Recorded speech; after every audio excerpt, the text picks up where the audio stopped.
She walked into the most heavily guarded building in New York City, carrying nothing but the truth. And it destroyed her. 3 weeks. That was all it took. 3 weeks with Lucian Moretti, the man who controlled half the Eastern Seaboard's criminal empire, and Ariana Vale's entire life cracked open at the foundation. She wasn't there for money, wasn't there for power. She walked into that fortress because she believed foolishly that a man deserved to know he was going to be a father. Instead, they called her a liar. Instead, they threw her out.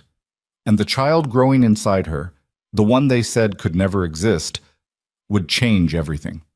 Watch this story until the end. Hit like, and drop a comment with the city you're watching from. I want to see how far this story travels. The museum closed at 6. By 6:15, the last security guard had done his final sweep through the Renaissance wing.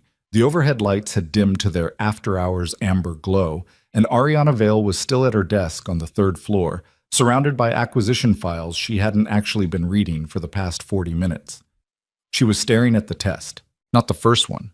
The first one she'd thrown in the trash at the pharmacy 2 blocks away, standing in the narrow aisle between the cold medicine and the vitamins, hands shaking so badly she'd knocked an entire row of cough syrup off the shelf and hadn't stopped to pick it up.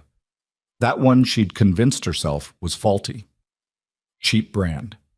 User error. Whatever explanation required the least amount of courage. The second one she'd bought at a different pharmacy, cash only. Hood up, like she was doing something criminal. She'd taken it in the single-stall bathroom at the back of a coffee shop on 54th, the kind of place with exposed brick and oat milk and jazz playing low enough that nobody paid attention to anyone else. Both lines appeared in under 90 seconds. Now she was on the 3rd, sitting under the cold light of her office, with the door locked and her phone face down on the desk. And the result was the same as it had been the previous 2 times and the previous 2 times before that. Positive. Ariana set the test down flat on the blotter next to her keyboard.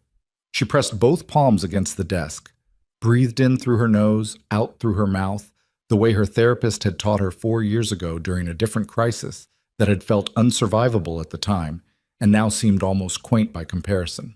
She was 31 years old. She had a master's degree in art history from Columbia, a position at the Whitmore Institute that she'd spent 6 years earning, and a studio apartment in the West Village that she loved, even though the radiator rattled from October through April.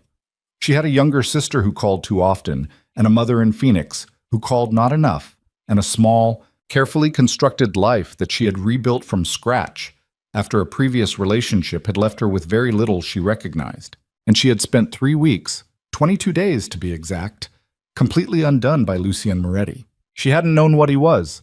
That was the truth she kept returning to, the one she kept pressing on like a bruise to check whether it still hurt.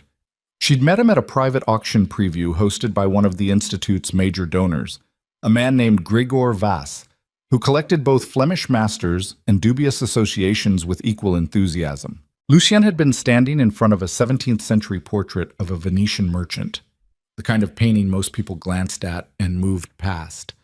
And he'd been studying it with the quiet, unsettling focus of someone who actually understood what he was looking at.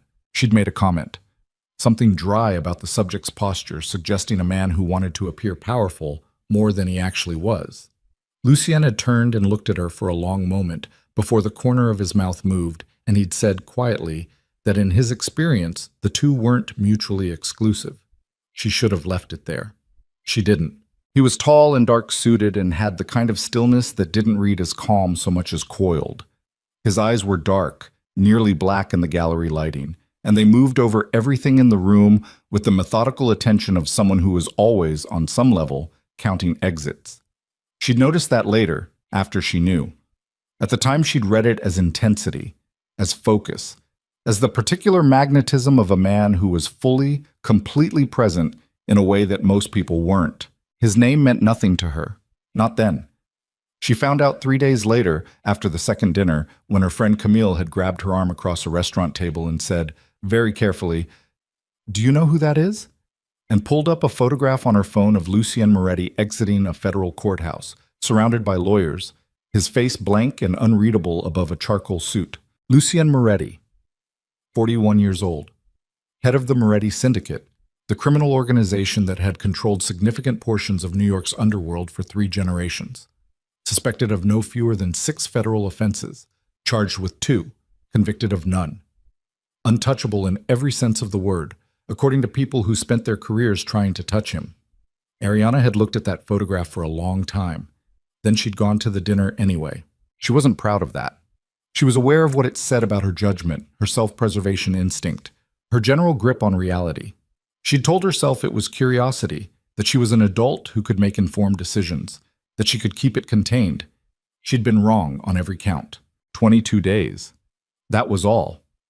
22 days of dinners that ran until 2 in the morning and conversations that moved from art to history to the particular loneliness of being the person in any room who understood more than they were allowed to say. 22 days of Lucien Moretti, looking at her like she was something he was trying to figure out, and her looking back with the growing, terrifying certainty that she already had figured him out. And what she'd found was nothing like what she'd expected. He was brutal in his business. She didn't pretend otherwise. She'd read enough by then. News archives, court documents, the careful hedge-everything reporting that surrounded anyone in his position to understand exactly what his world involved. He didn't hide it from her either, not entirely. When she'd asked him once, directly, whether he'd ever hurt someone, he'd looked at her without flinching and said yes. Just that. Yes. And waited to see what she'd do with it. She hadn't run. She still didn't fully understand why. What she understood, sitting now in her locked office with a positive pregnancy test on her desk, was that she had let herself fall in love with a man who existed in a world that would chew her apart, and now she was carrying his child, and he didn't know. And she had absolutely no idea what came next. Her phone buzzed. She flipped it over. Her sister. Of course. She let it ring. Ochiam, she told Bianca 2 days later, on a Sunday morning in Bianca's cramped Astoria kitchen, over coffee that neither of them drank. Bianca was 26 and worked in pediatric nursing and was constitutionally incapable of keeping her face neutral, which meant Ariana watched every stage of the revelation cross her sister's expression in real time. The shock, the calculation, the very specific way Bianca's eyes went flat when she was suppressing her first reaction in favor of a more careful one. Lucien Moretti, Bianca said. Yes, the Lucien Moretti. There's only one. Bianca wrapped both hands around her mug and stared at the table. Ari, I know.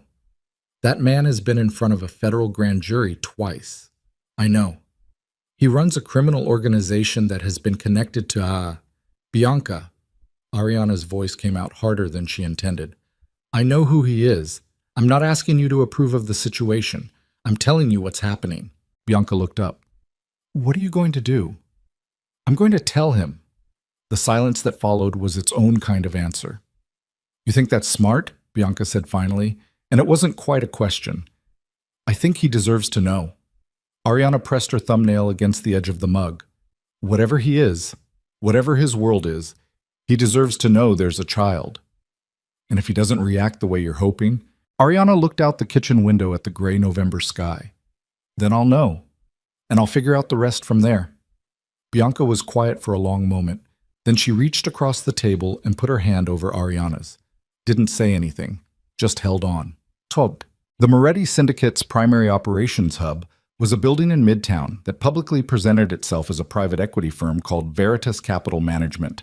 It had a lobby with marble floors and a security desk staffed by men who were dressed like receptionists but moved like something else entirely. Ariana had looked the address up, had stood outside on the opposite sidewalk for almost 20 minutes before she convinced her feet to cross the street. The man at the front desk had light eyes and a jaw like poured concrete, and he'd looked at her the way people look at things that aren't supposed to be there. I'm here to see Lucien Moretti, she'd said, and her voice only wavered slightly on his name. Mr. Moretti isn't available for unscheduled visits. My name is Ariana Vale. Tell him that name. The man's expression didn't change, but something behind his eyes shifted. He picked up the phone without looking away from her, spoke quietly, listened, set it down. Someone will be with you shortly, he said. She'd expected Lucien, she'd prepared for Lucien. She'd rehearsed in the mirror that morning some version of the words she needed to say. Not a speech, just enough of a structure to hold herself together when she said them. The woman who appeared from the elevator was not Lucienne. Isabella Moretti was 63 years old and looked like a Renaissance portrait given breath and malice. She was impeccably dressed in a dark wool suit, silver hair swept back, posture so precise it seemed architectural. She looked at Ariana with the particular attention of a woman who had spent her entire life assessing threats. Ms. Vale, her voice was low, accented faintly with something old world and impossible to pin down. My son is occupied. I'll handle this. I need to speak to Lucian directly. I'm sure you do. Isabella crossed the lobby toward her, unhurried, and gestured toward a small seating area near the window. Shall we sit? Ariana didn't move. I'm not here to sit with you. I'm here to speak to... My son knows you're here. Isabella's eyes moved over her with the efficiency of a security scanner. He sent me instead. I suggest you take that as the communication it is. Something cold moved through Ariana's chest. She sat. Isabella took the chair across from her, set her leather bag beside her knee, and folded her hands in her lap with the patience of a woman who had won every room she'd ever entered. You were with my son for a brief time this past autumn, Isabella said. Not a question. 3 weeks. 3 weeks. Isabella repeated it with a slight tonal emphasis that managed to communicate volumes without actually saying anything. And now you're here, in our building, asking to see him. I'm pregnant. She said it flat, without preamble, because she'd found in the 24 hours since she'd made this decision that cushioning it only made her feel weaker. Isabella didn't react, not in any visible way. She held Ariana's gaze with a steadiness that felt almost inhuman. Then she reached into her bag and removed a slim manila envelope. She set it on the low table between them. I'll save us both some time, Isabella said. Ariana looked at the envelope, didn't touch it. What is that? Medical documentation. Certified, notarized, verified by 3 separate physicians over the course of Lucien's life. Isabella's voice was still perfectly level, perfectly gracious. My son has a medical condition. He has known about it since he was 19 years old. He cannot have children. It is a physiological impossibility. Ariana stared at the envelope. Open it if you like, Isabella said. Or take my word. The result will be the same. The lobby was very quiet. Somewhere above them, in the elevator shaft or the building's bones, something clicked and settled. I'm telling you the truth, Ariana said. Her voice sounded strange to her own ears, like it was coming from slightly outside her body. I'm certain you believe that. I'm not. This isn't a scheme. I'm not here for money. I don't want anything from... What you want and what is true are separate matters. Isabella's tone didn't shift even slightly. What is true is that my son cannot father a child. What is also true is that you are here, in our building, making a claim that is medically impossible. She paused. I'll let you draw your own conclusions about what that suggests.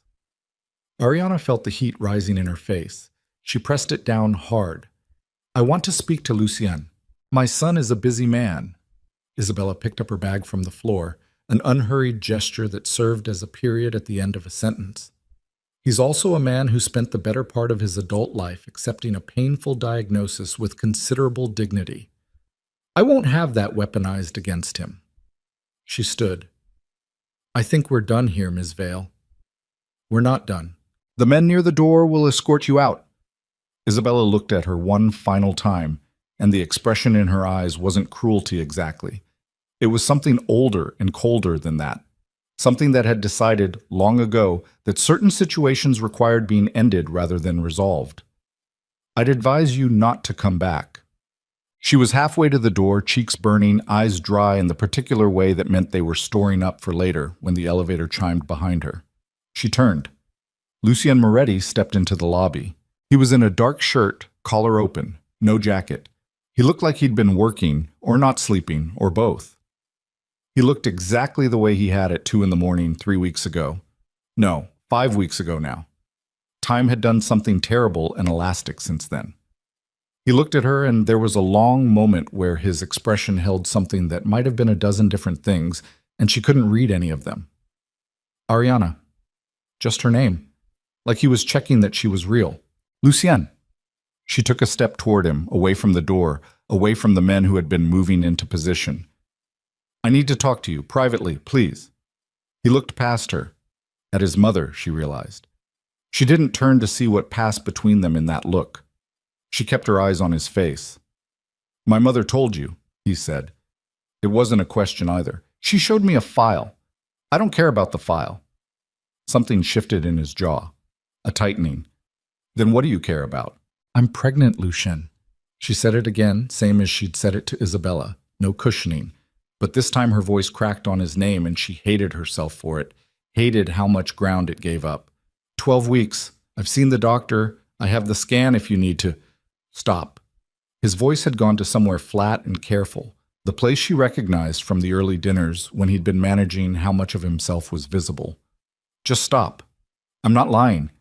I have a condition. I know what she told me. I'm telling you what I know. She took another step toward him, close enough now that she had to tilt her head back slightly to hold his gaze. I have not been with anyone else. Not before you, not since you. What I'm carrying is yours. I'm not asking for anything. I just thought you deserved... Ariana. His voice was quiet and terrible. Think about what you're saying. Think about where you're saying it and what you're asking me to believe. I'm asking you to believe me. He looked at her for a long time, long enough that she started stupidly to feel something like hope. Long enough that the lobby seemed to disappear and it was just his face and her heartbeat and the 12 weeks of life she was carrying that had brought her here. Then he stepped back. I can't do this, he said. I don't know what this is, whether someone sent you, whether this is a play against the family, whether you actually believe what you're saying, but I can't have this conversation. Lucien, Luca. He spoke to one of the men by the door without looking away from her, and his voice had gone completely flat. Make sure Miss Vale gets to the street safely. She stood there for one more second, long enough for the sentence to fully land, long enough to feel every single implication of it settle into her chest like broken glass going in sharp end first.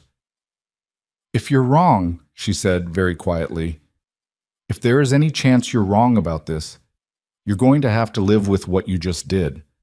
He turned and walked back toward the elevator. She watched him go. The doors closed. And Ariana Vale walked out of the Moretti building alone, with the November wind hitting her face and not a single person in the world who was going to help her carry what she was now carrying. Det. She cried in a cab on the FDR, facing the window so the driver couldn't see. Then she stopped. She was deliberate about stopping, not suppressing it, just deciding there was a limited amount of time she was willing to spend on it before she needed to think. She thought, 12 weeks. She was 12 weeks pregnant, and the father had just, with all the warmth of someone signing a business document, refused to acknowledge she existed. She had a job, a salary that was respectable but not wealthy, a studio apartment that did not have a second bedroom, and a sister in Astoria who was going to answer the phone on the first ring and say, I told you so in the nicest possible way. She had no plan. She needed a plan. The cab crossed over into lower Manhattan, and the skyline pressed against the window, gray and dense and indifferent, the way cities are when your life is falling apart inside them. Ariana pressed her palm flat against the glass. The child was real. The child was hers. Everything else, Lucien, the Moretti name, the lobby with the marble floors, and Isabella's cold certainty, that was noise. That was the world pressing in. She'd dealt with the world pressing in before. She would deal with it again. She took out her phone and called Bianca. Bianca answered on the first ring. How did it go? Bianca said, and her voice had the careful quality of someone who already knew the answer wasn't good. Ariana looked out the window at the city. I'm going to need your help, she said. For a while. Maybe a long while. A beat. I'm here, Bianca said. Whatever you need. I'm here. Ariana closed her eyes. She'd get through this night, then the next one, then the one after that. She'd done it before. 3 weeks passed, then 4, then 8. Ariana's body changed in the way it was going to change, and she let it, watching herself in the bathroom mirror each morning with the strange, unmoored feeling of someone watching a story they're inside of but can't fully see. She was tired in a way that was different from any tired she'd known before. Not the exhaustion of overwork or emotional strain, but something cellular, something that lived at the base of her skull and behind her eyes, and demanded she sleep 9 hours and still woke her at 3 in the morning. She didn't reduce her hours at the museum. If anything, she worked more, arriving early and staying late, throwing herself into the spring acquisition cycle with a focus that her supervisor called impressive and that Ariana recognized as controlled desperation. She told her supervisor about the pregnancy at 16 weeks, matter-of-factly, and watched the woman recalibrate her assumptions in real time. She told her colleagues on a Thursday afternoon in the staff kitchen the same tone, the same economy of words, and deflected the questions she didn't want to answer by answering the ones she did. She did not think about Lucien. She thought about Lucien constantly, not in the way she'd thought about him in October. Not the sharp, disorienting pull of those 3 weeks, the way he'd made every room feel pressurized when he was in it. This was different. This was quieter and colder, and had a lot to do with the moments that surfaced without warning. A cab passing a building she recognized as being near the restaurant where they'd had their 4th dinner, or a news photograph of someone being escorted out of a building in handcuffs and the involuntary lurch in her chest before she confirmed it wasn't him. Or the moments, 3 in the morning, hand pressed flat on the curve of her stomach, wondering whether the child was going to have his eyes. She didn't call him. She didn't write. She'd made her decision the night she'd left that lobby, and it was the same decision she'd made in Bianca's kitchen, that the child was hers, that she would build what she needed to build, and that she would not spend her pregnancy waiting for someone to change their mind. She was 20 weeks when she found out she was having a girl. She sat in the OB's office with the sonogram image in her hands, black and white and grainy, looking at the small, determined shape of her daughter's profile. A girl. She drove to Bianca's apartment straight from the doctor's office. She let herself in with the spare key and sat down on Bianca's couch without taking off her coat. Bianca came in from the kitchen with 2 cups of tea, took one look at Ariana's face, and sat down next to her. Ariana showed her the sonogram. Bianca looked at it for a long time. "She looks stubborn," Bianca said finally. Ariana laughed. It came out wet and unexpected, and she pressed the back of her hand against her mouth. "She really does," she said. Bianca put her arm around her. Ariana leaned in. Outside it had started to snow, fine and dry, the first snow of December pressing against the window glass. "Have you thought about a name?" Bianca asked. "I've been thinking about Valentina." Bianca was quiet for a moment. "That's beautiful. It might change." "It won't." Ariana looked down at the sonogram, at the small, stubborn profile of her daughter, 12 weeks from entering a world that already had her father's back turned on it. She thought, "I will be enough." She thought, "I have to be enough." She pressed the image carefully against her chest and let the snow fall outside, and didn't let herself think any further than that, because some nights that was the only way to survive until morning. The first sign came on a Tuesday. She'd noticed the man on her block for 2 mornings running. Not suspicious in himself, just a man in a dark coat standing near the coffee cart on the corner. But then she'd seen him again outside the museum, and again near the entrance of her subway station, and she recognized the particular quality of trying not to be noticed while not quite succeeding at it. She didn't go to the police. She wasn't sure what she'd say, and she wasn't sure what she was dealing with yet. She texted Bianca instead. "I think someone might be watching me. Don't panic. I'm telling you because you should know." Bianca's response came in under 30 seconds. "I'm coming over tonight. Don't argue." She didn't argue. The man wasn't there the following morning, or the morning after that. She told herself she'd been paranoid, that pregnancy was doing things to her vigilance settings, that not every man in a dark coat was a surveillance operative working for a crime family. She told herself that. But she checked her locks twice before bed for the next 2 weeks, and she started paying attention to which cars were parked on her block for more than 1 day in a row, and she memorized the face of every man she didn't recognize who looked at her for more than a beat too long. She was 6 months pregnant, and someone in the Moretti organization knew where she lived. She didn't know yet whether that meant she was being protected or being watched. She wasn't sure there was a difference. And 3,000 miles of emotional distance away, in the top floor office of a building in Midtown Manhattan, Lucien Moretti sat behind a desk and looked at the photograph his private investigator had handed him that morning. A grainy, long-lens shot of a woman coming out of a medical building on 68th Street, unmistakably, visibly pregnant, and felt something crack open in the center of his chest that he didn't yet have a name for. He set the photograph down. He looked at it for a long time. His mother had told him. His mother had shown him documents. His mother had managed, as she managed everything, with precision and finality, and he had believed her the way he had always believed her, because believing her was the foundational architecture of everything he knew about himself. But the photograph was there, and the date on the medical building's sign matched the timeline exactly. And the look on Ariana Vale's face in that grainy, distant image.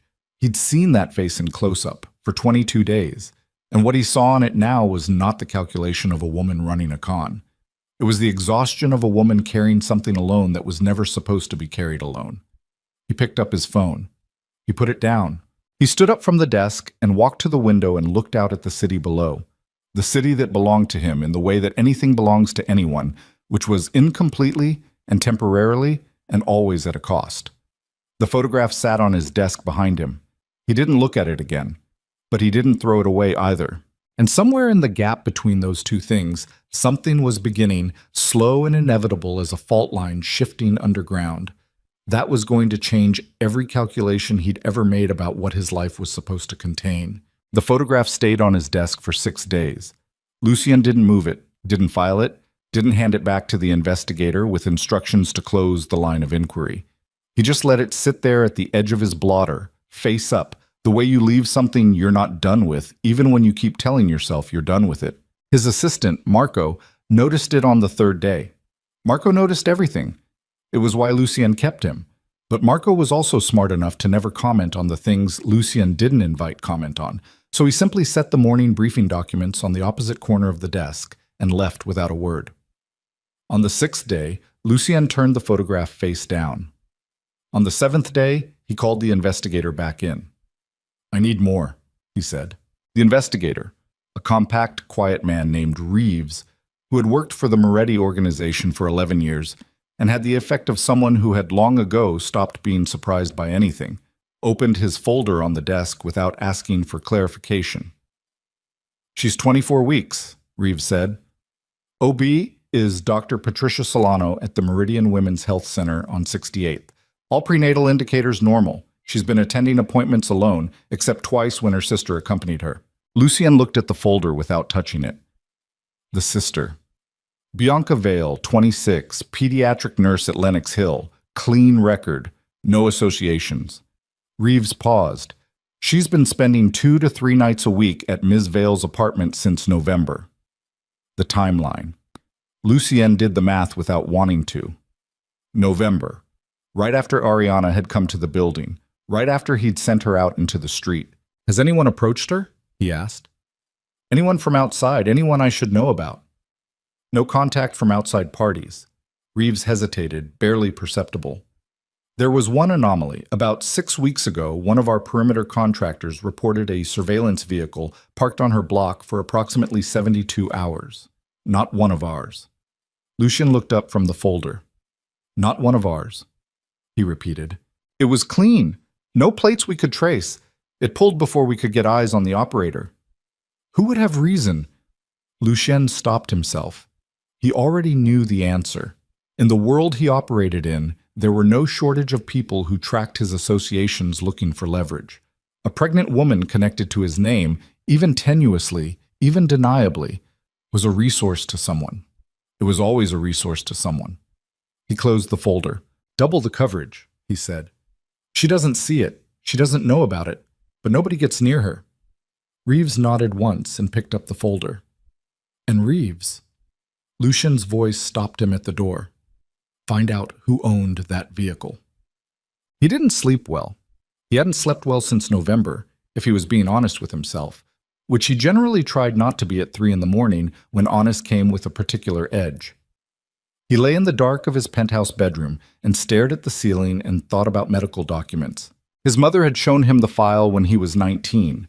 He'd been in his first year running operations under his father who was declining by then, quietly, in the way powerful men declined, all the authority draining out while the appearance of it was maintained. And Isabella had called him into her study with the careful gravity she used for things she'd already decided. The file had been thorough. 3 physicians, a condition with a long Latin name that amounted to permanent, irreversible infertility. She'd walked him through it with a clinical precision that he had understood, even then, was partly kindness, giving him the facts first, so the feeling could come after, in private, where he wouldn't have to manage it in front of anyone. He'd believed her. He'd always believed her. She was his mother.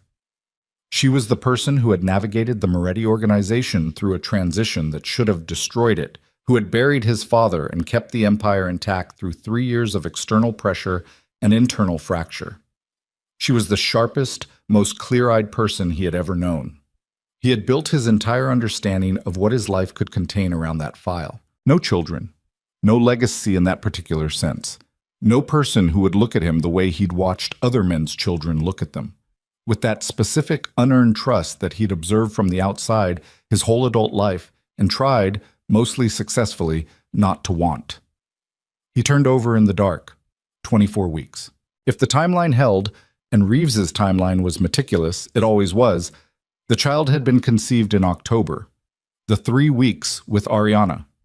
22 days of something that he had shut down and filed away because he was a man who did what was necessary, and what was necessary had been to end it before she got close enough to the center of his life to get hurt by it.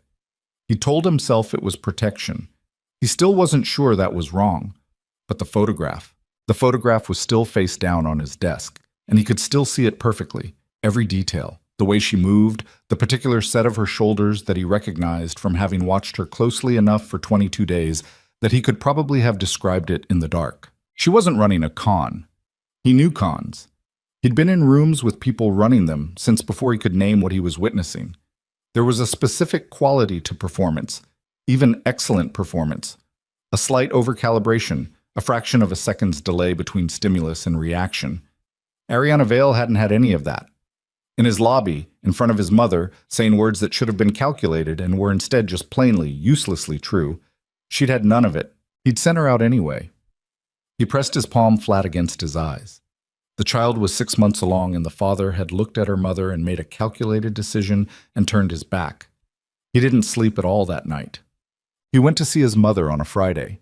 The Moretti family home was a townhouse on the Upper East Side, 4 stories, impeccably maintained, the kind of building that said old money without saying anything out loud. Isabella was in the front sitting room when he arrived, reading something in Italian, glasses he'd never seen her wear in front of anyone else perched on her nose. She took them off when he came in and set the book aside with the unhurried manner of someone who had expected him. "Lucienne," she gestured toward the chair across from her. "Sit." He didn't sit. "I need to ask you something," he said, "and I need you to answer me straight." Something in her face arranged itself. Not defensively. His mother rarely looked defensive. It was more like a bracing, the way a structure adjusts to load. "The file," he said. "The medical file. The doctors who certified it." A pause. "What about them? Were they independent?" "They were the best physicians available at the—" "Were they independent?" He said it again, same weight, same pace. "Or did you choose them?" Isabella looked at him across the sitting room with the particular stillness she deployed when she was deciding how much of a thing to give him. "I chose them," she said. "Obviously. Your father wouldn't have trusted anyone I hadn't. Were their findings accurate?" The silence that followed was 3 seconds long. He counted them. "Lucienne, were their findings accurate?" She set her glasses on the side table. She looked at him with something he hadn't seen on her face in a very long time, if ever. Not guilt exactly, but something adjacent to it, something that understood that a calculation made long ago was now being called to account. "I made a decision," she said, "that was in the best interest of this family." The room went very quiet. "What decision?" he said, and his voice had gone to the place it went when there was no temperature left in it, just mechanics. The family required an heir born from a position of strength, a controlled alliance, a deliberate choice, not, she paused, a result of sentiment. "You falsified it." He heard himself say it from a distance, the way you hear things when the ground under you has shifted too fast for the rest of you to catch up. "The medical records. You paid someone. I managed the situation." I was 19 years old. He took a step toward her, stopped himself. His hands were perfectly still at his sides with an effort that cost him something. "I spent 20 years believing, and in those 20 years," Isabella said, and her voice had not changed at all, still measured, still the voice of someone presenting a case they've had prepared for a long time. You ran this organization without distraction. You made decisions that kept this family safe and solvent. You did not lose yourself to inappropriate entanglements or compromised judgment. You lied to me. I protected you. From what? He was very close to something now, something at the back of his throat. He kept his voice flat. From having a child? From a life that wasn't what you planned for me? From women who wanted the Moretti name, not Lucienne Moretti. She stood finally, because she wasn't a woman who made her points from a seated position. Do you think I don't know what they come for? Do you think I haven't watched it happen to men in this family, generation after generation? Good men, capable men, reduced to their worst decisions by someone with access to their weakness? She's not... You knew her for 3 weeks. The child is mine. Isabella looked at him, and in that look he saw the thing he'd missed for his entire life, the thing that had been behind every managed situation and every handled problem and every decision made in his name for his protection. The absolute, complete, and entirely sincere belief that she was right, that she had always been right, that what she'd done had been necessary and would be necessary again if given the chance. You don't know that, Isabella said. I know it. He picked up his coat from the arm of the chair he hadn't sat in. And I'm going to have to live with the fact that I didn't know it 6 months ago when it mattered. That's on me. He moved toward the door. What you did to get me there, that's on you. Lucienne, her voice followed him, still even, still controlled. Everything I have done has been for this family. He stopped at the door, didn't turn around. I know, he said. That's the worst part. He left. Lucienne? He drove himself, which he rarely did. He dismissed the car and took the Range Rover out of the garage and drove downtown with no particular destination, which he never did, because Lucienne Moretti did not do things without destinations. He moved through the city on automatic, hands on the wheel, and tried to organize what had just happened into something his mind could process linearly. His mother had paid a doctor to falsify records 20 years ago. When he was 19 and still learning what it meant to carry the Moretti name, she had decided, with the certainty of a woman who believed her own judgment absolutely, that he should not have children unless she approved of the circumstances. And she had removed the option before he could want it badly enough to fight for it. And he had believed her. He had sat across from her at 19 and taken the file apart with his eyes, and said nothing, shown nothing, gone home, and processed it alone in the way he processed everything alone, and then built his life around its parameters. He'd had relationships. Not many, and none of them past a certain depth. But he'd had them. And every time, every single time, the knowledge had been there. This ends here. This can't go where you might want it to go. Don't let it get that far. Ariana had gotten that far. He pulled over on a side street in the West Village, engine running, and sat there. He knew this neighborhood. He knew it because Reeves had given him her address in the first week, which he hadn't asked for specifically, but had noted and remembered with the precision he applied to all information that felt like it might matter later. 3 blocks east, 4th floor. Apartment with a view of the street that she used to stand at in the mornings, according to the surveillance logs he'd read, without letting himself think too hard about why he was reading them. He didn't get out of the car. He sat there for a long time with the engine running and the heat going against the February cold and thought about what it meant to have spent 6 months being wrong. Not the kind of wrong you could file and move past. The kind of wrong that had a living, breathing, 24-week consequence, and a woman who had walked into his building alone and told him the truth and gotten sent back out into the cold for it. His phone buzzed. Reeves. He answered. We have an ID on the vehicle, Reeves said. Talk. It's registered to a shell company that traces back to the Vitello organization. A beat. Tommy Vitello's people. Lucienne's hand tightened on the phone. Tommy Vitello, 54 years old. Second generation, Brooklyn-based, had spent the better part of a decade trying to chip at the Eastern Territory the Moretti Syndicate controlled. Small moves, most of them. Probing. The kind of sustained low-level pressure that was designed to cost more to respond to than to ignore. Watching Ariana wasn't a small move. Watching Ariana was a message. She's on their radar, Lucian said. It wasn't a question. Has been for at least 8 weeks, based on what we can trace. Reeves's voice was careful. They know who she is. They know the connection. Another beat. Or they know enough to use her. Lucien looked through the windshield at the February street.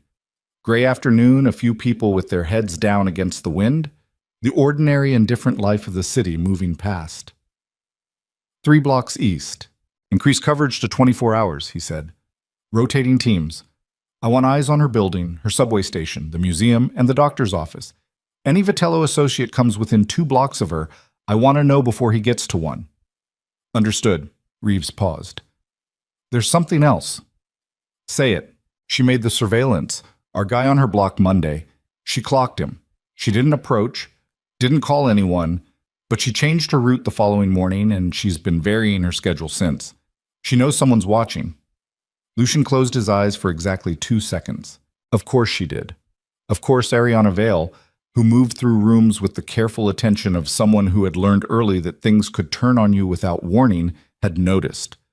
Of course she was now walking through her days with the added weight of not knowing whether the attention was protective or predatory. He had done that. He had put her in that position. Not just the one she was in right now, but all of it, the whole architecture of it, by sending her out of his building 6 months ago with nothing. He ended the call. He sat in the car for another minute. Then he opened his contacts and found a name he hadn't used in 8 months and pressed call. A woman answered, sharp voice, no greeting. I need a favor, Lucien said. Personal, unrelated to the organization. A pause. Those are my favorite kind. What do you need? A name. The best private security consultant in the city for personal protection. Discreet, unconnected to anyone I know. Another pause, longer. Personal protection for who? Lucien looked out the window at the street. Someone who shouldn't have to wonder, he said, whether she's safe. He was in his office at 9:30 that night when Marco knocked and opened the door without waiting, which he only did when something had moved above the threshold of normal urgent into the other category. Reeves just called, Marco said. There's been a development. Lucien looked up from the contract he wasn't reading. A woman came into the Whitmore Institute this afternoon asking for Ariana Vale, Marco said. She was turned away at the front desk. Museum staff said she was well-dressed, mid-30s, very insistent, left a card. He extended a photograph across the desk. A still from the museum's lobby camera. Lucien looked at the photograph. He recognized the woman. It took him a moment. He'd met her exactly twice, years ago, at functions he barely remembered. But he recognized her. Dark hair, sharp eyes, the particular posture of someone who believed they had information that changed things. Renata Caruso, his former fiancée. Not a relationship, an arrangement 2 years ago proposed by mutual parties and dissolved after 3 months when Renata had decided, with a directness he'd respected even at the time, that she wasn't interested in an arrangement that would require her to pretend not to know things. She'd left the engagement without drama. He'd thought that was the end of it. She left a card, Lucien said. Yes. Marco set a second photograph on the desk. A close-up of the business card. Plain stock, no logo. Just a number and 4 words handwritten in ink. Lucien read the 4 words. He read them again. He set the photograph down on the desk, precisely, the way you set something down when your hands need something to do that isn't more destructive. The 4 words were, I know about Isabella. He stood up. The office felt smaller than it had 30 seconds ago. Everything felt recalibrated, like a room after the pressure changes. Same furniture, same walls, same city outside the windows, but the air doing something different. Renata Caruso had been close enough to the family, briefly, to hear things. He knew that. He'd accepted the managed risk of it at the time. But what she could know about Isabella, specifically, about the documents, unless she hadn't learned it recently, unless she'd known for years. Unless the reason she'd walked away from the arrangement, calmly and without a fight, was because she'd already understood what she was walking away from and had decided that some things weren't worth the proximity. Get her number, Lucien said. The one on the card. Not my contact for her. That one, specifically. Marco nodded. And Marco? His voice stopped him. She went to the museum. To Ariana. Yes. which means she knows who Ariana is, which means she's been watching this situation. Marco said nothing.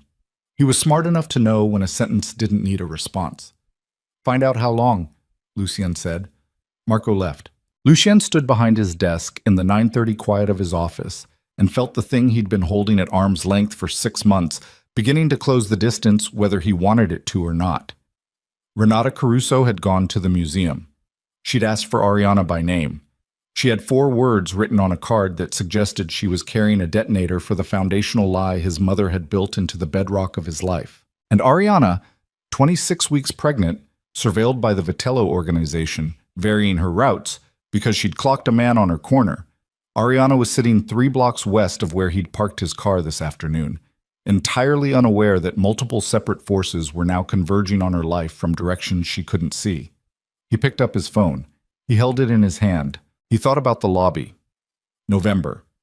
The way she'd looked at him at the end, right before she'd turned to leave, not crying, not pleading, just making the one statement she had left.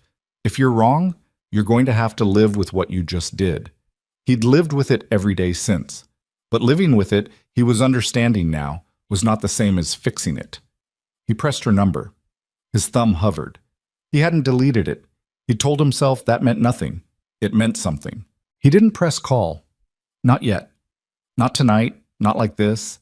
Not with the Vitello surveillance and Renata Caruso in his mother's sitting room still all running simultaneously in his chest.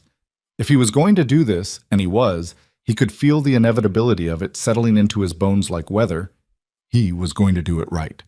He was going to know everything first. He was going to walk into whatever came next with something better to offer than another half measure. He set the phone down. He looked at the 4 words on the card.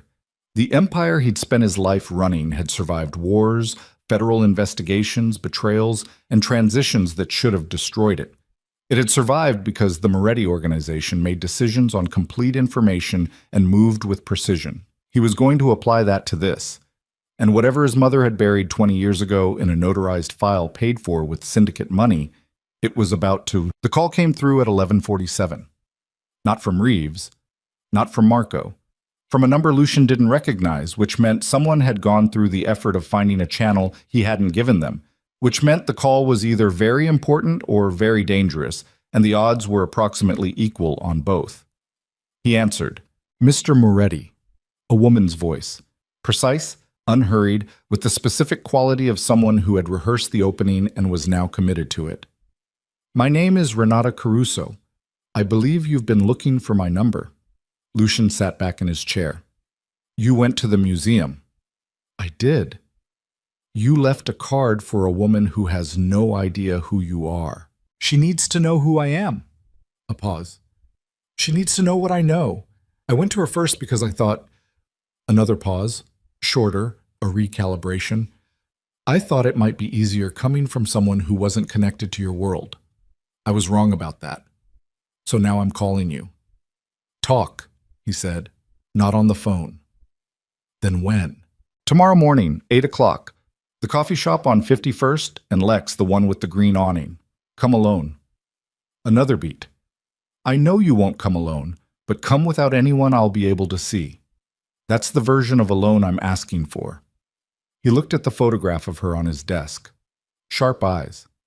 A woman who had sat across from Isabella Moretti at a formal dinner table and smiled and held her cards for 2 years before she walked. I'll be there, he said. She hung up without a response.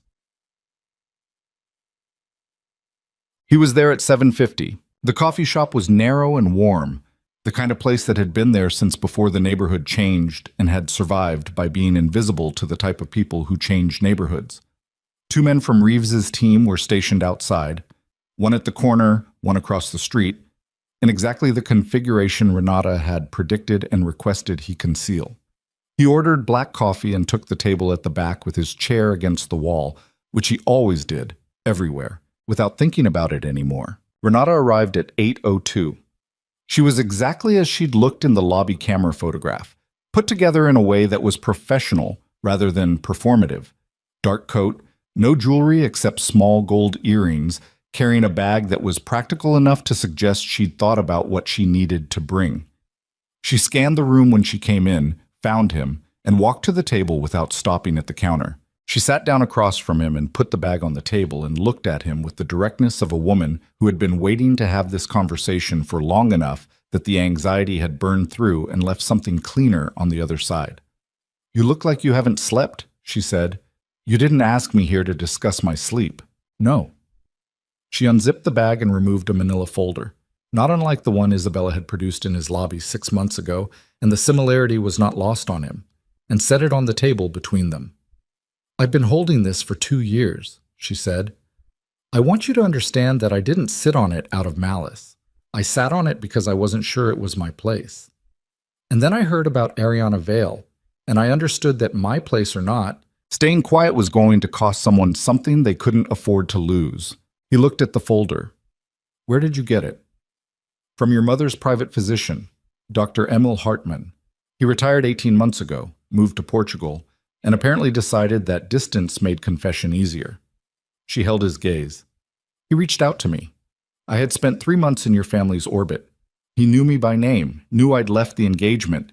He said he'd been carrying something and he needed it to go somewhere it could do something useful." "Hartmann," Lucien said. "He was the primary physician, the one who signed the original documentation." She touched the edge of the folder but didn't open it. The other two were brought in later to corroborate. Hartmann wrote their reports. They signed without reviewing. He paid them from an account that traces back to my mother. "To your mother." She slid the folder across the table toward him. He opened it. The documents inside were thorough in the way that damning things always were.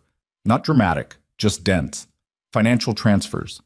A correspondence chain between Hartmann and Isabella, some of it formal, some of it not, spanning from the year Lucien was 19 to the year Renata had entered the picture, and then, notably, picked up again after Renata left. Letters in his mother's handwriting that were careful enough to be deniable in most contexts, but were, in context, perfectly clear. And at the back, a single notarized statement from Hartmann himself, signed and witnessed in Lisbon, stating in flat medical and legal language that the fertility assessment he had provided for Lucien Moretti in the relevant year had been falsified at the direction and financial arrangement of Isabella Moretti, and that to his knowledge the subject had no such condition. Lucien read it twice. He set it down.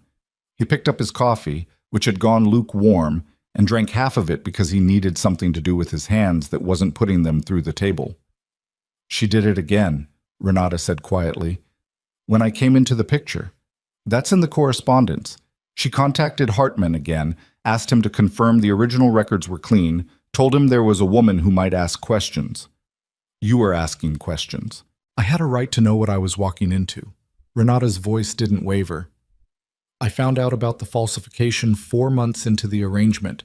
I didn't tell you because I didn't know you well enough to predict what you'd do with it, and I had no interest in being in the room when it detonated." She paused. "I was selfish. I know that." "You walked away." "I walked away." He looked at her across the table. "Why now? Why Ariana specifically?" Renata looked at the folder, then back at him.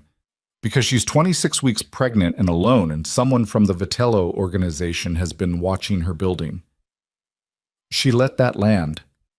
"Yes, I know about that too. I have sources that overlap with yours in some areas."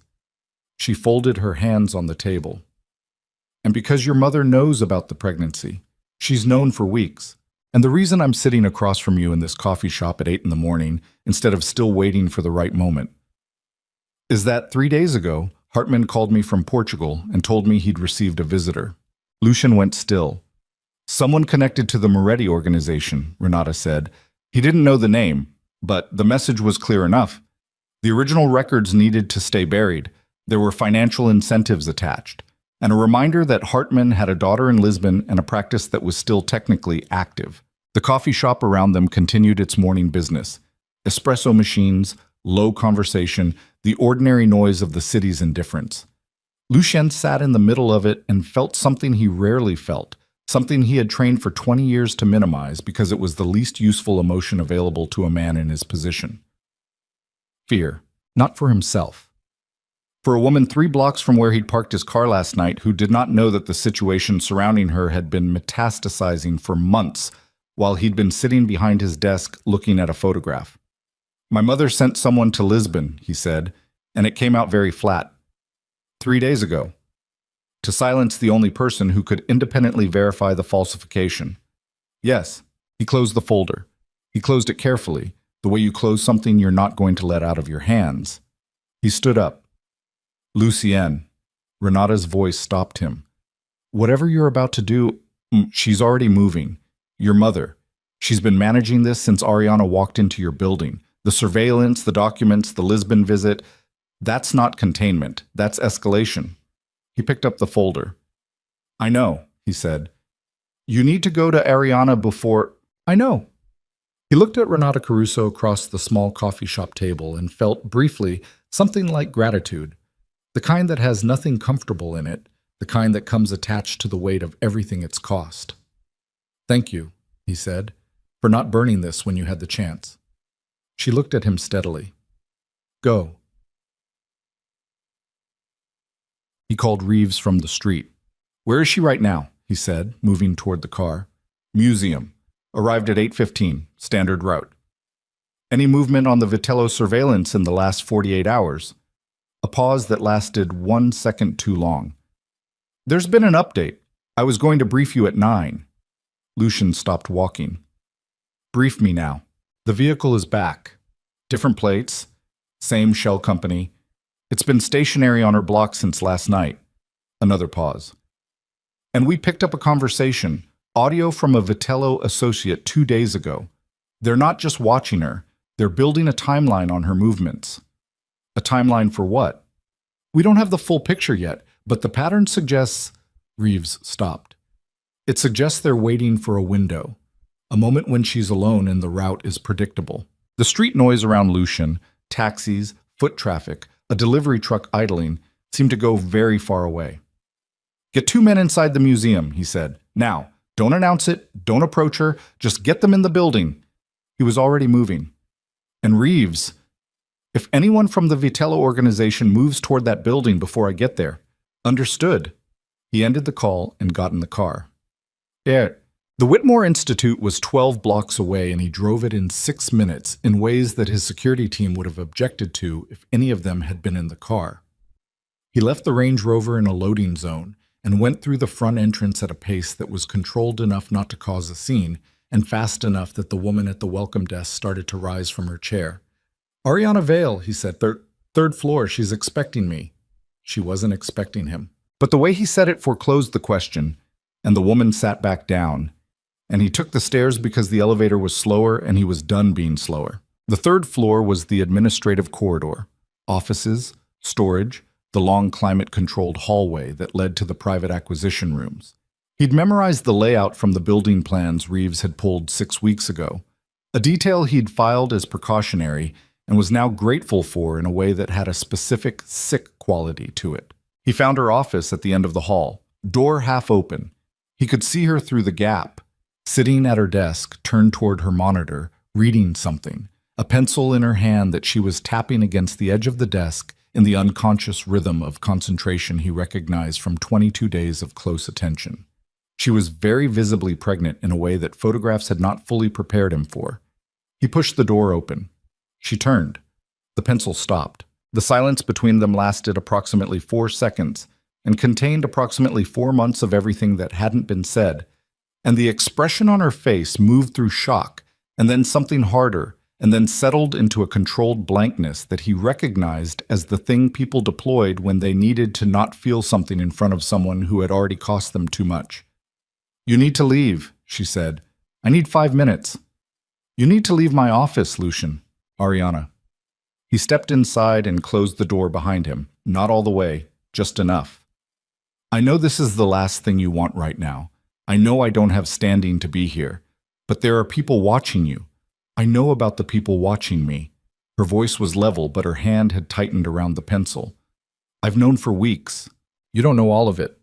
He crossed to the chair across from her desk and sat down without being invited, because standing over her felt wrong, and he needed to be at her eye level for this.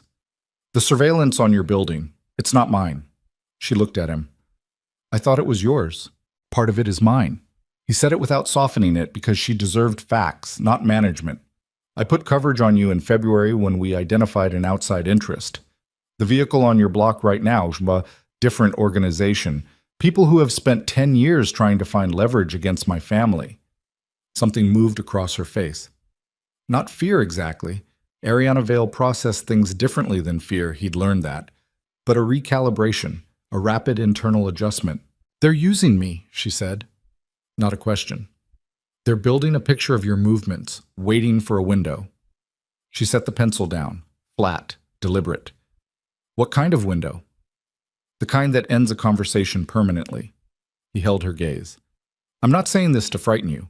I'm saying it because you need to make decisions today and you need the full information. She looked at him for a long moment. Her hand moved, almost involuntarily, he thought, to rest on the curve of her stomach. A protective gesture. Unconscious. Why are you here? She said. Not in general. Today. Why today? He put Renata's folder on the desk. She looked at it, didn't touch it. My mother falsified the medical records, he said. I confronted her last week. She confirmed it. There's independent documentation in that folder, a signed statement from the physician she paid. The condition I was told I had at 19 does not exist. It never existed. She manufactured it. The silence that followed was a different quality than the previous ones. This one had weight. Ariana looked at the folder. 20 years, he said. She altered the course of my life, and I believed her because she was my mother, and I had no reason not to. And then you came to my building and told me the truth, and I looked at you, and He stopped. I made the worst decision I've ever made, and I have made decisions in my life that I will answer for. But that one, he stopped again. I'm sorry, that's not enough. I know that's not enough, but I need you to hear it. Ariana was very still. You're a little late, she said quietly. I know. 6 months late. Yes. She looked at the folder again, then she reached out and opened it, slowly, the way she'd approach something at the museum, with attention, with a kind of professional care that was also, he understood, a way of managing her own reaction by giving her hand something precise to do. She read the first document, then the second, then the Hartman statement at the back. Her face showed nothing in the way that faces show nothing when someone is putting significant effort into showing nothing. She closed the folder. Your mother sent someone to threaten the doctor, she said. 3 days ago, yes. To protect the cover-up. Yes. She pressed both hands flat on the desk. He watched her breathe. In through the nose, out slowly, the deliberate rhythm of someone managing. So the woman who called me a liar in your lobby, who told me your medical records made my pregnancy impossible, knew the records were false when she showed them to you. Ariana closed her eyes. He waited. She opened them. Get out, she said. Ariana, I need you to get out of my office for 5 minutes. Her voice had gone somewhere very tight and very controlled. I need 5 minutes, please. He stood. He moved to the door. He stopped with his hand on the frame. The men in your building right now, the ones near the lobby entrance and the stairwell, they're mine. They're not going to approach you, but they're not leaving. He looked back at her. Whatever you decide about me, whatever you need, the threat outside this building is real, and I'm not walking away from it. She didn't look at him. 5 minutes, she said again. He stepped into the hallway and pulled the door almost closed and stood with his back against the wall, listening to the museum's ventilation system hum, and waited. He heard nothing from inside the office for almost a full minute. Then he heard, very quietly, a sound that was short and involuntary and immediately suppressed, the sound of someone who has been holding something at the very edge of bearable for a very long time and has just had one more thing added to the weight. He put the back of his head against the wall and looked at the institutional ceiling and felt something move through him that had no clean name. Not guilt, because guilt was about the self, and this was bigger than that. Something that understood, bone deep, that the woman on the other side of that door had carried 6 months of this entirely alone because he had failed her when it mattered. He was going to have to earn every single inch of whatever came next. He already knew that. He also knew that across the city, in the Moretti townhouse on the Upper East Side, his mother was already several moves ahead of him, had been for months, and the thing she'd sent someone to Lisbon to protect was not going to stay protected. Because Renata Caruso had the folder, because the documents existed, because 20 years of managed silence had a living, 26-week consequence with a heartbeat and a sonogram, and a woman who is going to walk out of this office in 5 minutes and need to make decisions that no one should have to make alone. His phone buzzed. Reeves. He answered immediately. The Vitello vehicle moved, Reeves said, and his voice had the specific quality of someone delivering information that has already started happening. 30 seconds ago. It's repositioned to the east side of the block. We have 2 associates on foot now. They're moving toward the museum's side entrance. Lucien pushed off the wall. Lock down the side entrance, he said quietly, already moving. Nobody in or out until I say. And Reeves, already on it. He pushed back into Ariana's office without knocking. She looked up from the desk, eyes red at the edges but dry, jaw set. We need to move, he said. Right now. She looked at his face, and whatever she saw there settled the question, because Ariana Vale was many things, and one of them was someone who understood when a situation had stopped being theoretical. She stood, reached for her coat. Her hand moved again, that same unconscious protective gesture, to her stomach. Where? She said. Somewhere safe. He held the door.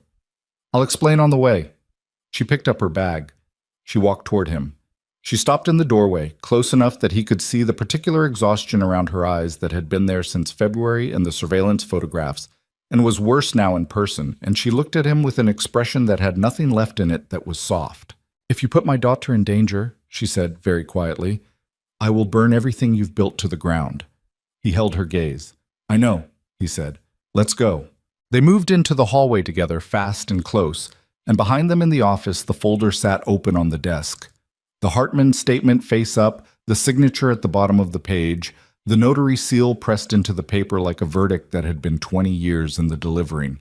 And somewhere below them in the building, doors were being secured and positions were being taken, and the situation that had been closing in from 3 directions at once had finally, they came out through the museum's north service exit. Lucien had his hand at the small of Ariana's back, not holding, not directing, just present, the way you keep contact with someone in a crowd so you don't lose them. And she didn't shake it off, which told him she understood the geometry of the situation even if every other part of her was still running hot from the office. The service corridor smelled like cardboard and climate control, and the exit opened into a narrow alley between the museum's rear facade and the parking structure next door. Reeves's man was already there. Young, compact, dark jacket, standing beside a black SUV with the engine running and his eyes doing a continuous sweep of both ends of the alley. Clear left, he said when Lucien came through the door. 2 associates still on the east approach. They haven't breached. Time. Maybe 4 minutes before they reposition. Lucien opened the rear door of the SUV. Ariana got in without being asked, moving carefully, one hand braced on the doorframe. He got in after her and the driver pulled out before the door was fully closed. Ariana sat straight in the seat, bag on her lap, hands folded over it. She was breathing deliberately. He watched her from the corner of his eye.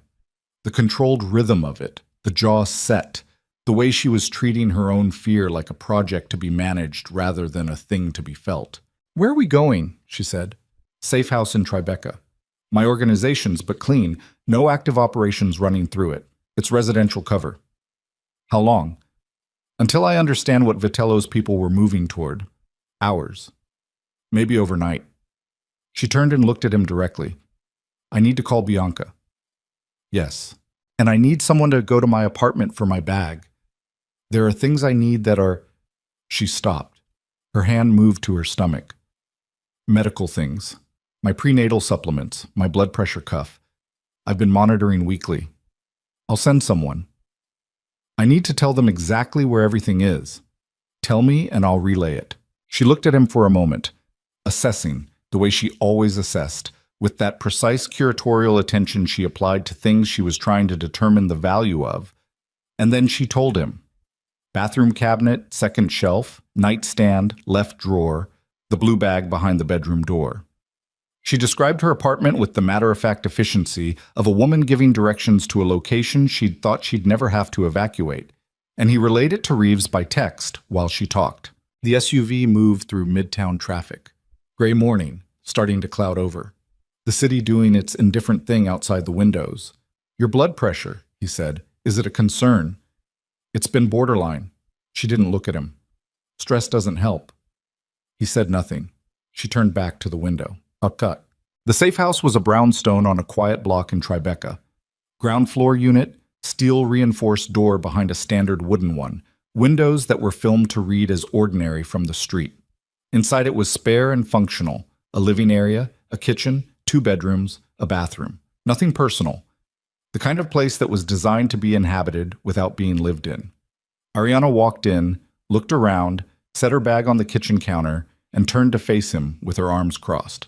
"Talk," she said. He told her. All of it, in sequence. Reeves's identification of the Vitello surveillance, the timeline of the vehicle. Renata Caruso and the folder, Hartman in Lisbon and the visit 3 days ago. He told it the way he would have told it in a briefing. Factual, ordered, without embellishment. She listened without interrupting, which was harder than it looked, he knew, because her face was doing significant work the entire time. When he finished, she uncrossed her arms. "Your mother sent someone to threaten a 70-year-old physician in another country," she said. "Yes." "To protect a lie she told you when you were 19? "Yes." "And the people outside my museum this morning are a separate problem that intersects with the same root. The Vitello organization has been looking for leverage against my family for years. My connection to you, even the rumored connection, gives them a target." He held her gaze. "That's my fault. Not intentionally, but the consequence is yours to carry, and that's mine to answer for." Ariana looked at the floor for a moment, then back at him. "What happens now? I deal with Vitello, separately and finally." He said it without drama because it wasn't drama. It was operational. "My mother—" He stopped. "My mother is a different problem. The documents Renata has will surface. She'll know that. She'll move." "Move how?" "I don't know yet. Which is why you're here and not in your apartment." She absorbed that. He watched her think, the real kind of thinking, not performance, working through the variables with the same attention she'd given the Hartman documents in her office. "She didn't want me to have this child," Ariana said. Not a question, just saying it out loud to hear what it sounded like. "No." "She knew about the pregnancy from the beginning." "I believe so." "And she still—" Ariana stopped. She pressed her lips together. Something moved behind her eyes that she locked down hard. "She looked at me in that lobby, and she showed me those documents, and she knew. The whole time she knew." "Yes." Ariana nodded once, slowly, the way you nod when you're not agreeing with something but simply acknowledging that it exists and has to be dealt with. "Okay," she said quietly. "Okay." She picked up her phone and called Bianca. He stepped out of the living area to give her privacy and stood in the narrow kitchen, looking at his phone. 3 messages from Reeves in the last 10 minutes. He read them in order. First, Vitello Associates had withdrawn from the museum block. Repositioned to an unknown location. Second, a call intercepted from a Vitello burner. Fragmented, partial, but enough. They knew Ariana had left the building. They were looking for the vehicle. Third, his mother had called Marco's line 40 minutes ago asking Lucien's whereabouts. He stared at the third message. She was moving. He called Reeves directly. "The Vitello withdrawal. Do you read it as pulling back or repositioning?" "Repositioning." No hesitation. "They went quiet too fast. That's not retreat. That's consolidation." "And my mother's call. Marco told her you were in meetings. She called back 20 minutes later. He gave her the same answer." A pause. "She hasn't called a third time." Which meant she was doing something instead of asking. "Get eyes on the townhouse," Lucien said. "I want to know who goes in and out." "Already running." He ended the call and stood in the kitchen and looked at the wall and thought about his mother with the dispassionate clarity that extreme situations had always, perversely, provided him. Isabella Moretti was the most strategically capable person he had ever known. She thought in systems. She anticipated countermoves before they were made. She had kept a criminal organization solvent and dominant through federal pressure, rival incursion, and internal conflict because she understood that the way to survive a threat was to eliminate it before it had fully formed. He was the threat now. He and Renata's folder and Ariana's living, undeniable pregnancy. His mother was not going to wait for him to make the first move. He went back into the living area. Ariana was off the phone.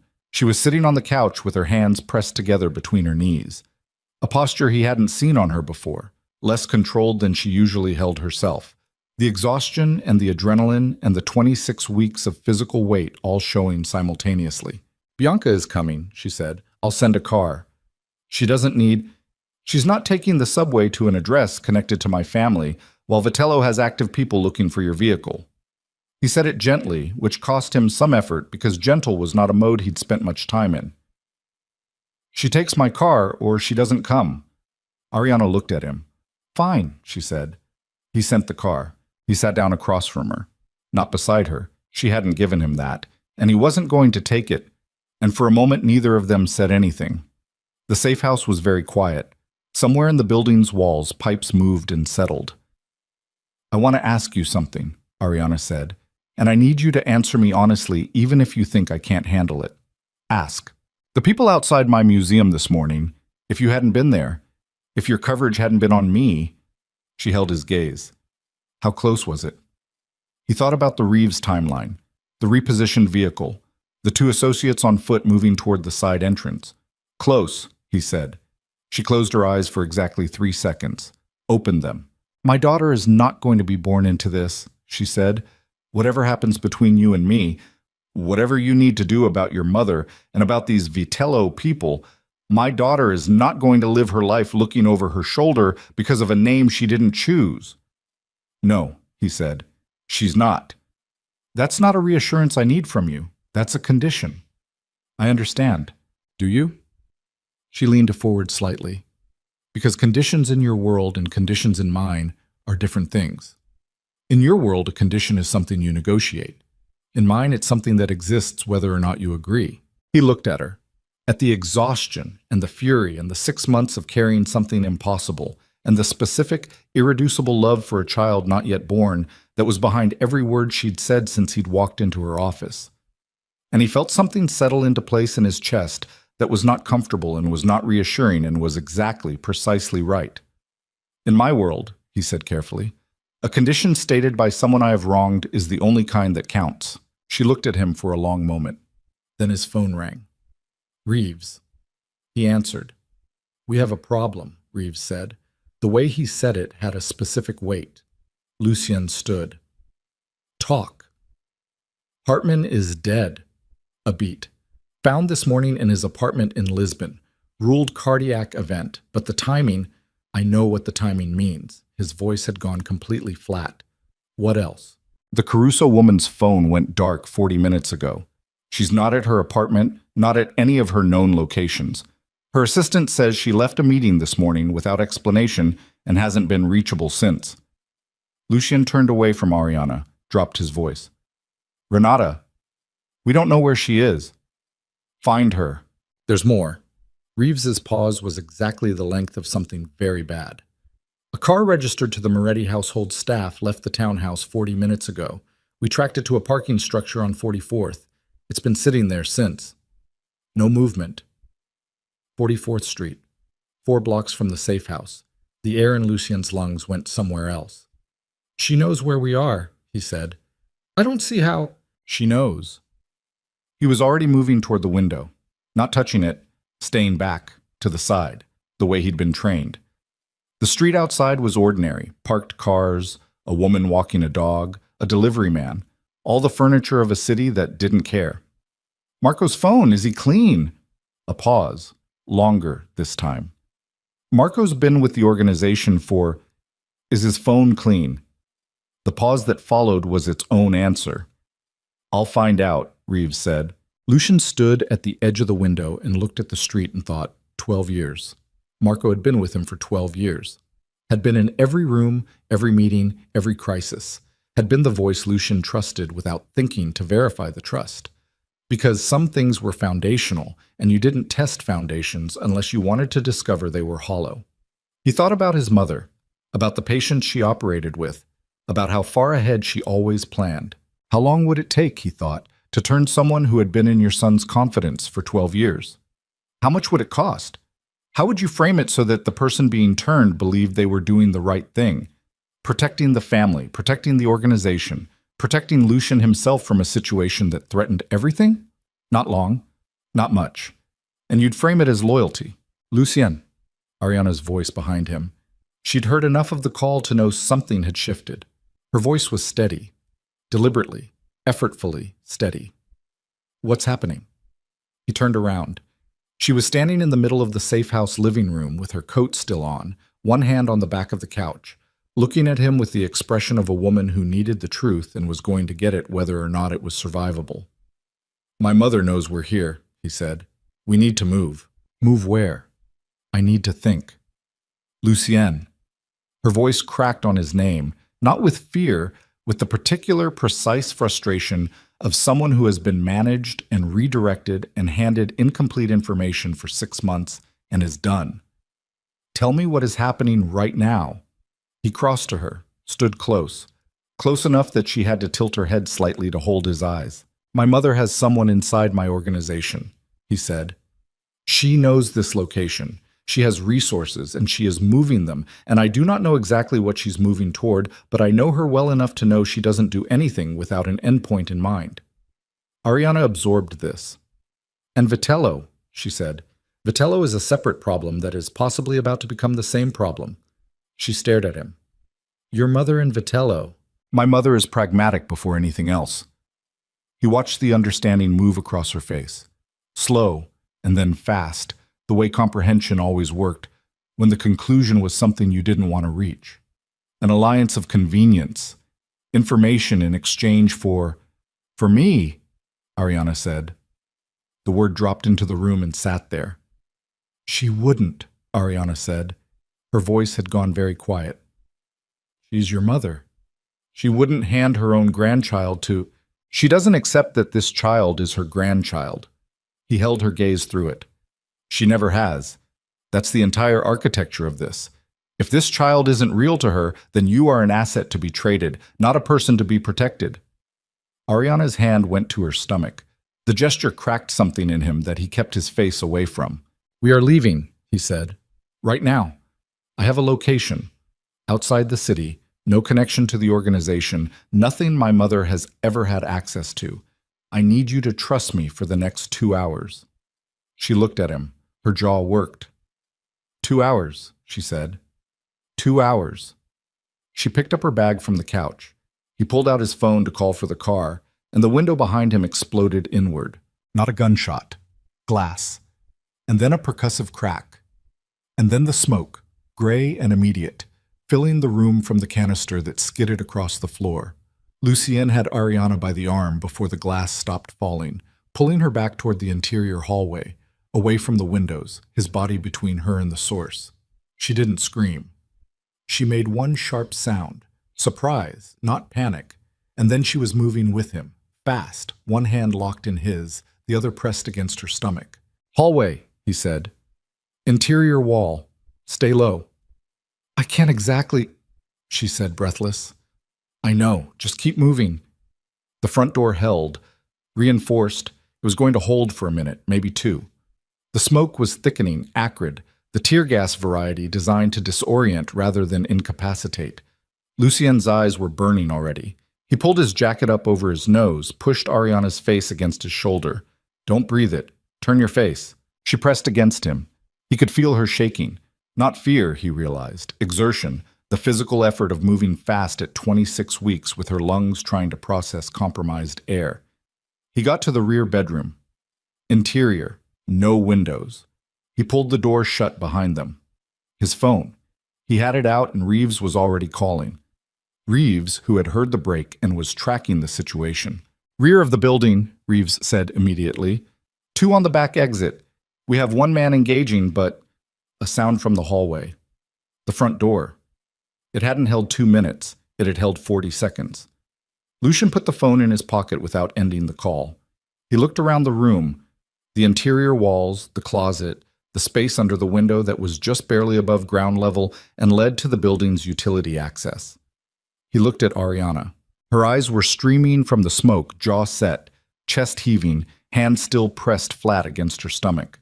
looking at him with an expression that was the most clearly terrified and the most clearly furious thing he had ever seen on a human face, and somehow, beneath both of those, something steely and entirely unwilling to yield. He went to the utility access panel in the baseboard, pulled it, tight, barely a crawl space, running along the building's foundation to the adjacent structure. He looked back at her. "I can't," she said. "Lucien, I physically cannot." "I know." He was already thinking through the next option. "Against the wall, left side, away from the door. If it opens, you go right, toward the closet. You stay behind me. There are two of them." "I know." "You don't have—" "I know." He didn't. He'd come to her office this morning and made a tactical decision to come minimally visible. No weapons on his body, no obvious security. A decision made for her comfort that was now going to cost them both. Footsteps in the hallway. Ariana pressed herself against the left wall. He positioned himself between her and the door, back to her, facing it. The door opened. Two men, both bigger than him, both with the look of people who had done this before and found it uncomplicated. The first one said, "Mr. Moretti, Isabella Moretti sends her regards." Lucien looked at the two men in the doorway, and behind him he could hear Ariana's breathing, ragged, controlled, furious.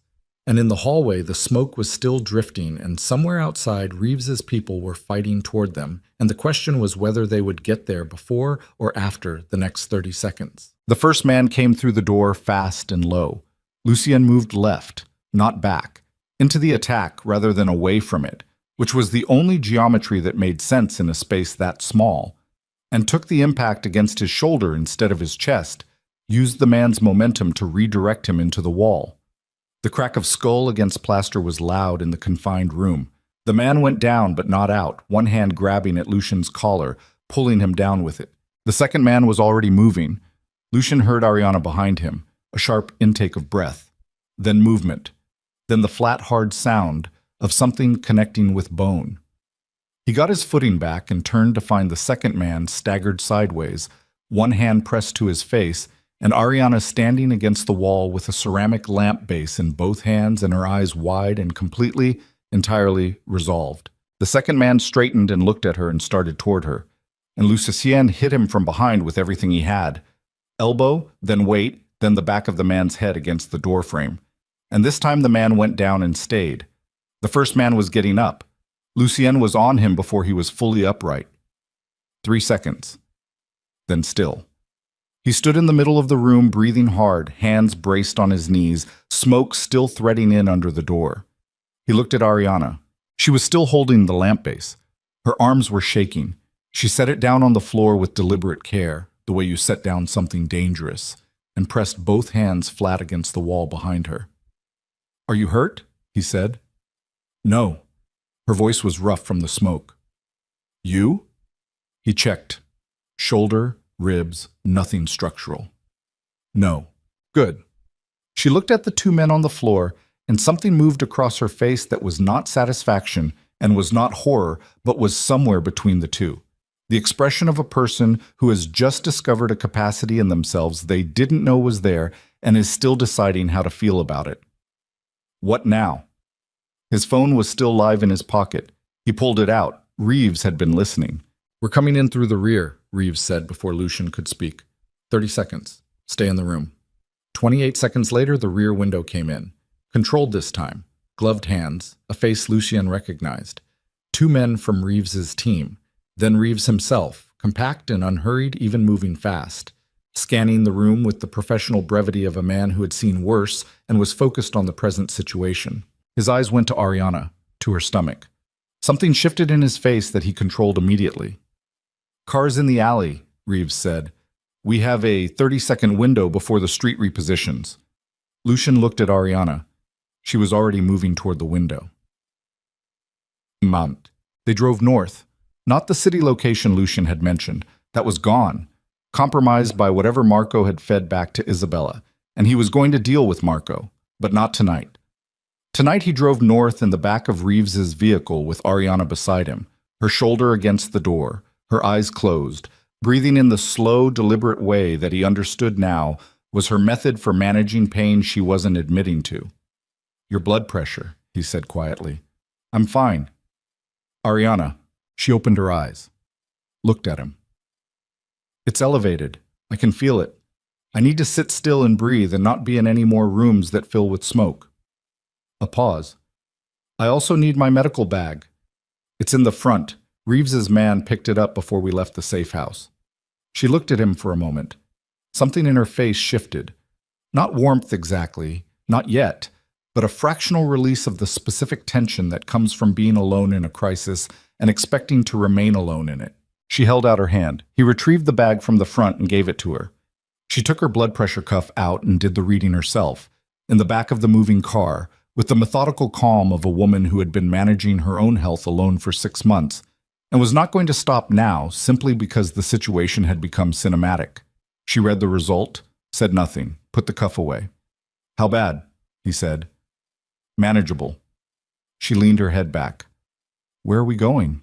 A property in Westchester, registered to a legal entity that has no connection to my family or my organization. I bought it 4 years ago as a personal acquisition, not a syndicate asset. My mother doesn't know it exists. A beat.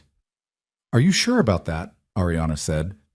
He thought about it honestly, which was the only way to think about anything anymore. As sure as I can be, which is not absolute, but it's the best I have. She accepted that, closed her eyes again. He looked out the window at the city unraveling into highway, the lights thinning, the density releasing into the particular darkness of the urban edge at night. He thought about Marco, about 12 years, about the specific architecture of a betrayal that is built slowly enough that the person being betrayed never feels the construction happening, only discovers the completed structure when they're already inside it. He thought about his mother. Isabella Moretti had sent 2 men to a safe house with instructions he didn't want to fully articulate, even inside his own head. Sent them knowing Ariana was there, knowing her condition, knowing that whatever happened in that room would be attributed to the Vitello organization, which she had apparently been cultivating as a cutout for exactly this kind of work, the kind that needed to be done but couldn't be traced back to the townhouse on the Upper East Side. He had spent his entire life understanding, on an abstract level, that his mother was ruthless. He had filed it alongside her other qualities, her intelligence, her loyalty to the family, her genuine love for him in whatever form that love took, and accepted the ruthlessness as the cost of everything else. He understood now that he had been wrong about the proportion. The ruthlessness wasn't one quality among several, it was the foundation. Everything else was built on top of it. The Westchester property was a stone house at the end of a private road, surrounded by 2 acres of bare November trees. It had been maintained by a property management service that had no idea who owned it, kept in the state of a weekend retreat that nobody currently used. Heat that worked, water that ran, food staples in the pantry, clean sheets. Anonymous, self-contained. Quiet in the particular way that places are quiet when they're genuinely removed from the pressure of the city and not just pretending to be. Ariana walked through the front door and stood in the entry looking at the low-lit interior and said nothing for a moment. Bianca, she said, already redirected. She's coming here instead. 2 hours. Ariana nodded. She found the couch in the main room and sat down. Not the controlled upright sitting she'd been doing all day, but a real sitting. The kind where the body finally admits what the mind has been refusing. She pressed her head back against the cushions and closed her eyes and stayed that way. Lucien sat across the room in a chair and did not speak and did not move because he understood finally that the most useful thing he could offer in this moment was the cessation of pressure. He had caused enough of it. He watched her breathe, watched the lines of her face slowly, reluctantly release, watched her hand rest on the curve of her stomach with the unconscious constancy of someone whose body had reorganized itself entirely around a new center of gravity. He thought, this woman walked into my building 6 months ago with nothing but the truth, and I sent her back out into the street. He thought, everything that has happened since is the consequence of that. He thought, the question is not whether I can fix it. The question is whether I can earn the right to try. Reeves called at midnight. Lucien took it in the kitchen, door half closed, voice down. Marco, Reeves said, yes. He's been feeding location data to the Moretti household for 11 weeks. Started the week after your confrontation with Isabella about the medical records. A pause.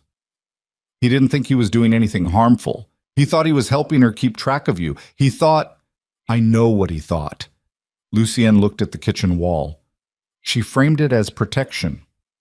Yes, and Vitello, the connection. Financial transfers from a shell company associated with the Vitello organization to an account Isabella has been using for 3 years. We're still tracing the full scope, but the relationship is at least 18 months old. Reeves's voice was careful, professional, the voice of a man presenting facts he knows are going to cost something. She's been feeding them operational information in exchange for, we think, strategic intervention on specific problems. I'm a specific problem. You became one when you started investigating the medical records. Lucien pressed his palm flat on the kitchen counter. Hartman, he said. The Lisbon authorities have ruled it cardiac. It will stay ruled cardiac. A beat. There's nothing to recover there, which meant the only documentation left was in Renata Caruso's folder, and Renata had gone dark. Find her, Lucien said. Working on it. She's alive. My mother doesn't leave bodies when she can arrange disappearances. Too much exposure. He thought it through quickly, the way he thought through operational problems, the practice speed of it. She's been managed. Bought or frightened into silence. Find out which. And your mother. Lucien was quiet for a moment. I'll handle my mother, he said. He ended the call. He stood in the kitchen for a long time, looking at nothing, thinking about what it meant to handle something that had been the central structural fact of your entire life. Isabella Moretti had built him, had taught him to read rooms and people and intentions, and to move through a dangerous world with the controlled precision of someone who understood that survival required the constant management of threat. She had given him every tool he had. She had also, with those same tools, dismantled every chance he'd had at the life that was currently asleep on a couch in his living room. He went back to the main room. Ariana was still on the couch, but she'd turned on her side, coat folded under her head, eyes closed. He found a blanket in the hallway cabinet, heavy wool, the kind of thing a property management service stocked without thinking about, and brought it in and set it over her without touching her, the way you cover someone when the goal is not to wake them. She opened her eyes anyway. I wasn't sleeping, she said. I know. She looked at him. He was still crouching beside the couch, blanket settled, nowhere particular to go. Tell me what Reeves said. He told her. Marco, the financial connection, Vitello and Isabella, and the 18 months of it. She listened with her eyes on the ceiling and her hands folded over the blanket and her face doing the work of processing things that were ugly and had to be processed anyway. When he finished, she was quiet for a while. She tried to have me removed, Ariana said. Not hysterical, not even particularly angry, at this exact moment, past the acute anger into something that sat deeper and colder. Not threatened, not paid off, removed. I believe that was the intent, yes. While I'm 26 weeks pregnant. Yes. She turned her head and looked at him. And you're going to handle it. Yes. How? He met her eyes. By making sure she can never do this again. To you, to our daughter, to anyone. He paused. The evidence Renata has, if she's still reachable, goes to the federal investigators who have been building a case against the Moretti organization for 3 years. I've been the obstacle in that case. I've been the piece they couldn't move. He kept her gaze. I'm going to stop being that piece. Ariana stared at him. You're talking about cooperating, she said. I'm talking about dismantling. He said it clearly, without flinching. Not testimony that keeps me comfortable. Full cooperation. Everything I know about the organization's structure, finances, and operations, including my mother's role in it, which is larger and more direct than any federal prosecutor currently understands. They'll prosecute you. My lawyers have been negotiating a framework for 2 years. I never pulled the trigger on it because... He stopped. Because the organization was what I had. The only legacy I thought I was going to leave. He looked at her steadily. That calculation has changed. Ariana looked at him for a long moment. The house was very quiet around them. Outside, the wind moved through the bare trees, a low and constant sound. You'll lose everything, she said. I'll lose the syndicate. The properties tied to it, the operations, the structure. He held her gaze. I won't lose what matters. I won't lose... He stopped.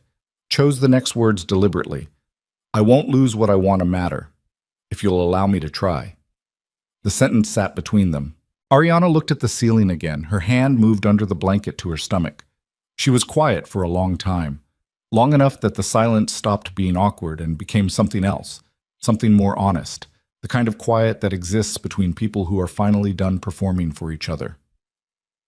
I'm not forgiving you tonight, she said. I know. I'm not forgiving you for a long time. I know. And the first single time, you make a decision about my daughter's safety that prioritizes anything over her, this is over, completely and permanently. Yes. She turned her head and looked at him one more time, and what was on her face was not warmth and was not resolution, and was not the beginning of something easy. It was something more durable than any of those things. The expression of a woman who had been tested past reasonable limits and had not broken and was now deciding, with full information and open eyes, whether a thing was worth attempting. Okay, she said. Just that. Okay. He stayed crouched beside the couch for another moment. Then he sat on the floor, back against the couch, facing away from her.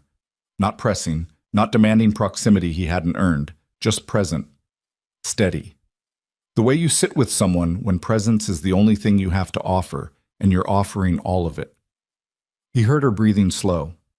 He sat there until she was actually asleep. Bianca arrived at 2:15 in the morning, still in her work clothes from the shift she'd left early, and she walked through the door and looked at Lucien Moretti standing in the entry of a stone house in Westchester and did not say anything for a very precise 4 seconds. Then she said, "Where is she?"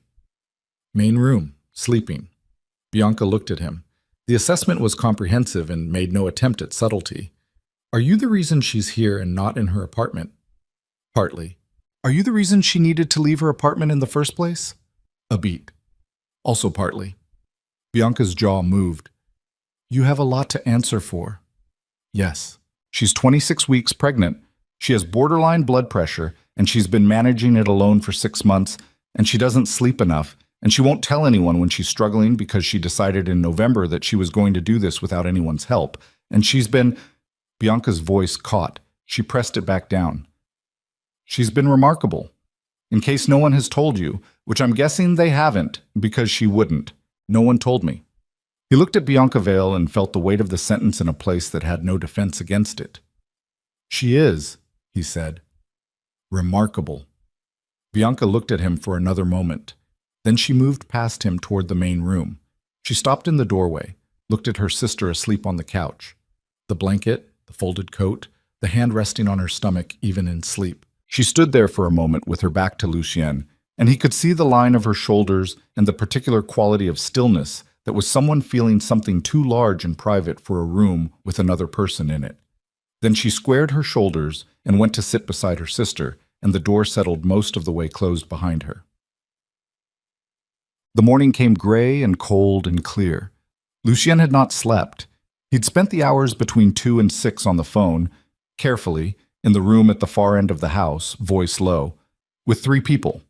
His attorney, a federal prosecutor he'd been in careful non-contact with for 2 years, and Reeves, who had found Renata Caruso at a hotel in Midtown where she'd gone voluntarily after receiving what she described as a strongly worded visit from someone connected to the Moretti household. She was safe.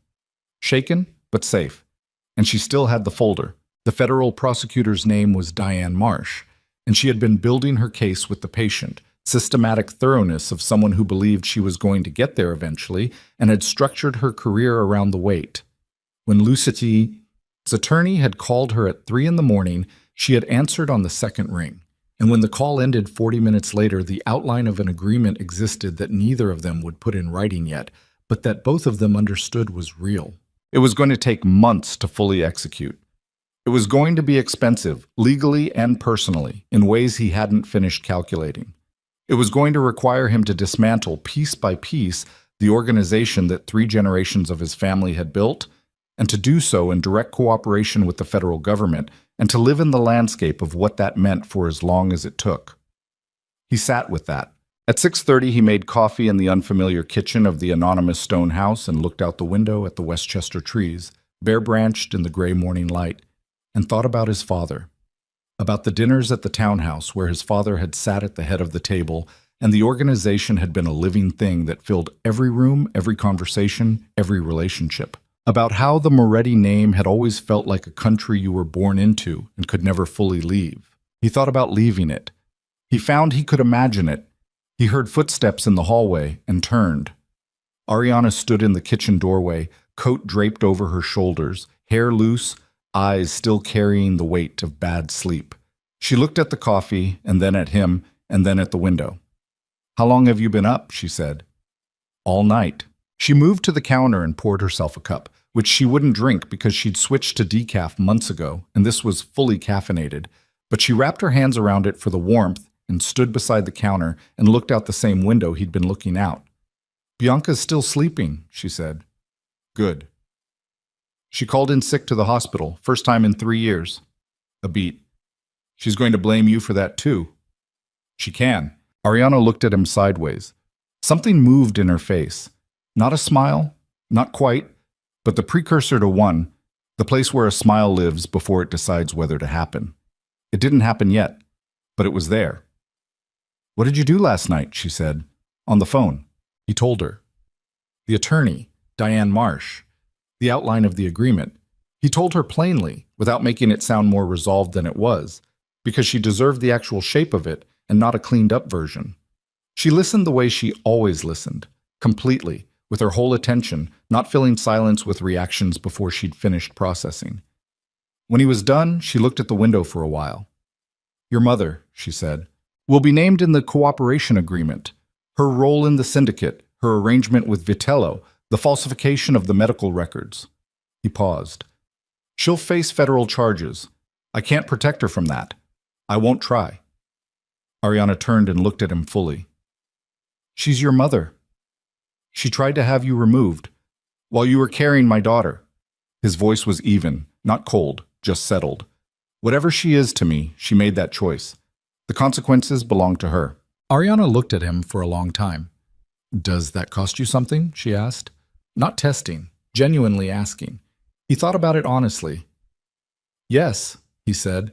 "It cost me the version of her I spent my whole life believing in." He held her gaze. "That version wasn't real. It's still a loss." She nodded slowly, accepting that, not dismissing it. They stood together in the kitchen in the gray Westchester morning, 2 cups of coffee, the bare trees outside, the house quiet around them. Standing close enough that the space between them was different from what it had been in November, or in the safe house, or in the museum hallway. Not resolved, not easy, but inhabited differently. The space of 2 people who have survived the same storm from opposite sides and are now in the same dry room, still shaking, still taking stock. "I want you present," she said finally, "for the remaining weeks. Appointments, decisions, all of it. Not because I've forgiven you and not because I trust you yet. Because she deserves a father who shows up, and I am not going to be the reason she doesn't have one." "Yes," he said, "and when she's born, when Valentina is born, you earn it, every day, without my having to ask." "Yes. And the first time it feels like the organization comes before her, it won't."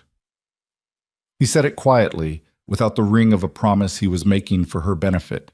He said it like a fact he'd already decided.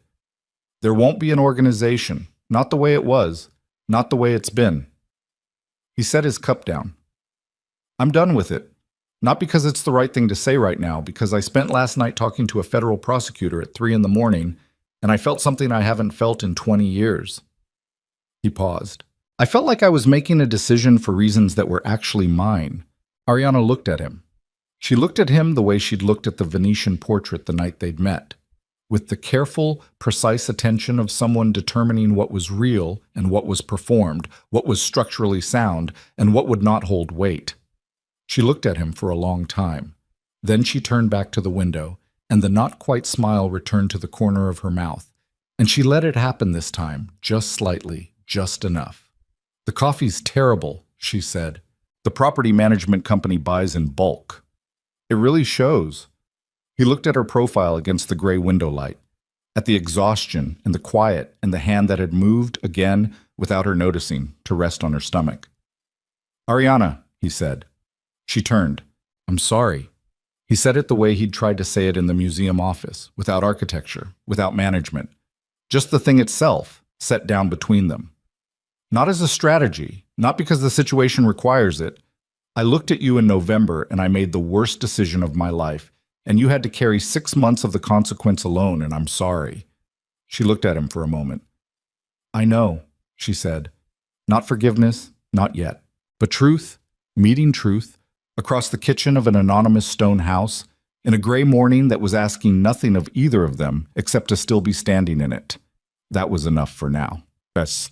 Valentina Vall was born on a Tuesday morning in late February, 6 weeks after the Westchester house, 3 weeks after Lucien's attorney had filed the first sealed documents in the cooperation agreement, and 2 weeks after Isabella Moretti had been formally notified of pending federal charges and had retained counsel without, as far as Lucien knew, registering any particular surprise. She was born 3 weeks early because she had inherited from both sides of her parentage a complete disregard for scheduled timelines, and she came into the world during a sleet storm that locked up traffic on the FDR and required Lucien to drive the last 6 blocks on the shoulder with his hazard lights on and Ariana beside him breathing through contractions with the focused ferocity of a woman who had decided labor was a project to be managed and was managing it.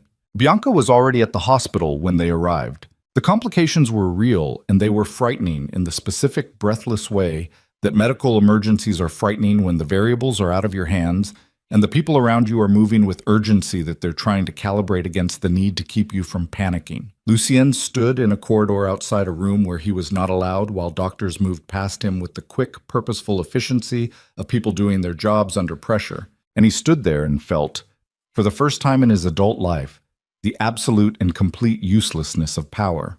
He had survived things. He knew that. He had been in rooms with men who wanted him dead and had come out of them intact through a combination of intelligence and preparation and the particular cold clarity that high-stakes situations produced in him. He had managed crises that would have unmade other men. He had never been this afraid. Bianca came out of the room once and looked at him and said, "She's doing what she needs to do. The baby is small, but the heartbeat is strong," and went back in. He stood in the corridor. He put his back against the wall and looked at the ceiling and thought about every decision he'd made in the last year, the last 20 years, the whole architecture of the life he'd built on the foundation his mother had engineered, and he understood with the complete and unambiguous clarity of a man standing outside a delivery room that none of it, not one piece of it, had ever mattered the way the next few minutes mattered. Then from inside the room, small and furious and absolutely certain of itself, a cry. High and clear and new. He closed his eyes. He pressed the back of his hand against his mouth. He stood there in the hospital corridor while the sleet hit the windows down the hall, and the monitors beeped and the medical staff moved, and somewhere in that room, Ariana Vale, who had carried impossible weight alone for 6 months, and had walked into his building with nothing but the truth, and had been sent back out into the cold, and had survived every single thing that had been thrown at her since, was holding their daughter for the first time. The door opened. A nurse, young, efficient, looking at him with the frank assessment of someone who had seen every variety of human response to this particular moment. "She's asking for you," she said. He went in. Ariana was propped up on the narrow hospital bed, pale and wrecked and utterly present, the way people are present after something enormous has passed through them and taken the unnecessary things along with it. She had a small, bundled, red-faced, furious person in her arms who was already doing the thing newborns do, the blind, seeking, inexorable, turning toward warmth, and she looked up when Lucien came in with an expression that had no performance in it anywhere. Just exhaustion, just relief, just the particular rawness of someone who has come through. He crossed to the bed. She held Valentina out to him without speaking, which was the most trust she had extended to him since November. And he took her, carefully, with the specific terror of a man holding something he has no framework for and no experience with, and no preparation for the way it would feel, which was nothing like anything he had prepared for, which was the weight of something entirely new in his hands, something that looked up at him with dark, unfocused eyes that would take weeks to settle into their permanent color, and that curled its hand around his finger with the absolute indifferent confidence of someone who has decided, without consultation, that this is simply where her hand belongs. He stood there. He didn't speak. He was not a man who cried. He had understood this about himself for a long time, had categorized it as a feature of his particular construction, the ability to keep the internal processing separate from the external presentation. He had managed grief and fear and loss and the specific desolations of a life lived in the way his had been lived, and he had managed them without this. Valentina Vale looked at him with dark, unfocused, newly arrived eyes, and Lucien Moretti, who had survived gang wars and federal investigations, and the particular patient destruction his own mother had worked on his life for 20 years, stood in a hospital room in the middle of a February sleet storm and came completely apart. Quietly. Just for a moment. Just long enough. Ariana watched him. She didn't say anything. She reached out and put her hand on his arm. Not forgiving, not promising, just present. And he held his daughter and felt the last of the architecture he'd been living inside his entire life come down around him. And for the first time in as long as he could remember, what was underneath it was not ruin. The months that followed were not easy and were not the beginning of something simple. The cooperation agreement took 7 months to finalize. Lucien's legal team and Diane Marsh's office sat across from each other in rooms that smelled like coffee and consequence, and the process of dismantling the Moretti syndicate was slow and unglamorous and required Lucien to say things in formal settings that cost him more than he'd expected, even when he'd expected them to cost a great deal. Isabella Moretti was indicted on 4 federal counts, including conspiracy and obstruction.